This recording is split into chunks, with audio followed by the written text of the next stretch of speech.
Owner dah balik Sabah Sarawak, tapi kereta masih kat Semenanjung. Macam mana nak bawa kereta tu balik? Siapa nak bawa pergi port? Korang mesti fikir, kalau nak hantar kereta ke Sabah atau Sarawak, owner sendiri nak kena pergi ke port dan tunggu sampailah kereta tu naik ke kapal.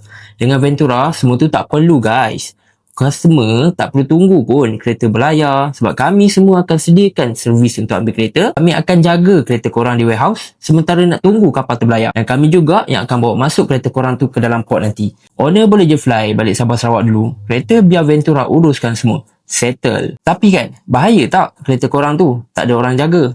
Jangan risau. Kereta korang semua akan disimpan dekat warehouse kami yang berpagar, berbumbung dan dipantau dengan CCTV 24 jam dan guarded.